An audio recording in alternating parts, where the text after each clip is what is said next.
Actually, the one I'm most interested in about the Oppo Find X8 series is the standard version. I'm sure you guys are also curious about that super iPhone-like look, both in good or bad ways. But it's actually sold out and we can only get the Pro version here. Well, when life gives you lemons, make a lemonade. Let's take a look at what Oppo's best flagship of the year will bring to the table then.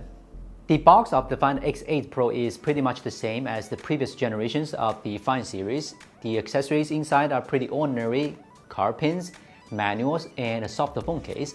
At the bottom is the charger and charging cable. The charger is 80 watt and the port is still USB-A. Fun fact, there was no Pro version of last year's Find X7 series, so why there's a Pro version in X8 series? I guess Oppo doesn't want to give up on customers with a budget of around $700. The X8 Pro has a similar design to the X7 series, still with a round camera module in the center. The difference is that they finally know to put the Hasselblad logo in the center. That asymmetrical design of the Find X7 Ultra really kills me. Another thing that also makes me happy, the Find X8 Pro is not selling with a vegan leather version, although that's probably bad news for people who like vegan leather back covers. The Find X8 Pro's frame isn't completely flat, it's actually a bit curved when you look at it closely, so it feels great in the hand. The new camera control button is one of the main selling points of the Find X8 series. I'm not sure if that's a good thing or a bad thing. After all, that button isn't a favorite of many on the iPhone 16. But Oppo has simplified the logic of using this button. A double tap launches the camera, click to take a photo, long press for burst shots, and swipe to change zoom. Overall, the look of the Find X8 Pro hasn't changed much. It ditches some of the last year's unpopular designs, reduces weight, and it does not pinch your palm. If you like the last year's design, you wouldn't hate this one either.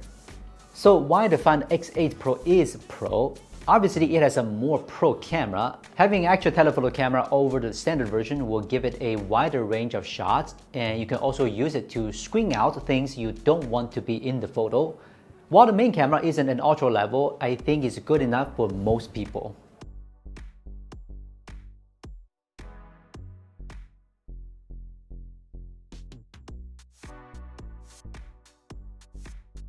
This time, the Find X8 series also supports live photos. Yep, it's that same feature the iPhones have. Simply put, a live photo is a 3-second video. It's going to be easier and quicker than taking a long video, so some people likes it, except me. I'll save more details for later, so remember to subscribe to our channel if you want to see the full review. Another reason why this phone is not called the Find X8 Ultra is the screen. The resolution is no longer 2K and the fingerprint recognition area is positioned downwards, which is not very finger-friendly. Other than that, the rest of it actually does a pretty good job, especially the high brightness mode. The full screen can reach a maximum brightness of 1750 nits, which is impressive. And because of the quad deep curved protective glass, it makes me think that the Find X8 Pro is the most beautiful one of all Oppo phones. I mean, if you only look at the front. I'm sure you've all heard how powerful MediaTek's Dimensity 9400 is. Since this is a hands-on video, I won't ramble about it right now. All you need to know is that the Dimensity 9400 and of course the Snapdragon 8 Elite are the most powerful cell phone processors available. Due to time constraints, we only ran the benchmark, but based on the overall experience, the Oppo should live up to our expectations when it comes to gaming. There's also a huge improvement in the battery capacity, and it's really not often that you see a flagship phone's battery capacity approaching 6,000 mAh. Paired with 80 watt of wireless charging and 50 watt of wireless charging, this time around it should be able to get rid of your battery life anxiety for good. Although ColorOS 15 adds a lot of new features, I don't think I need to introduce them too much because Apple has already introduced it for us. Basically, ColorOS 15 has all the features that iOS has, and it does better in some of them. For example, the Oppo Intelligence. Now I'm going to ask the Oppo Intelligence about what plant this is in Chinese first. 这是什么植物？好的，请稍等。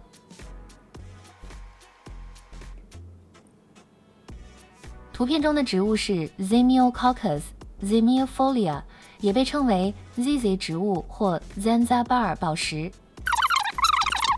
You see, the response speed is really fast, and also it can recognize this plant. So right now I'm going to try with English, see if it can do the job. What plant is this?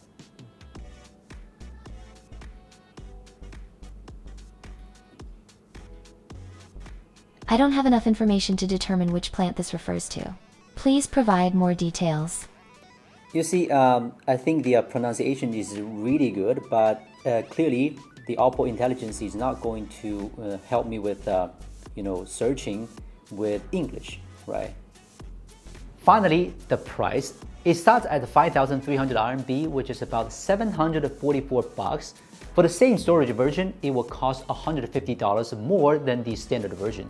So do you think the Find X8 Pro is worth the price? I would say it meets my expectations. Would I recommend it? I think I need to keep the answer for later because there are so many new phones to be released next. They're all pretty impressive. By the time you see this video, we should be working on the unboxing and hands-on video of the Xiaomi 15 series. Remember to subscribe to our channel in case you missed them. I'm Wei from China, and we'll see you soon.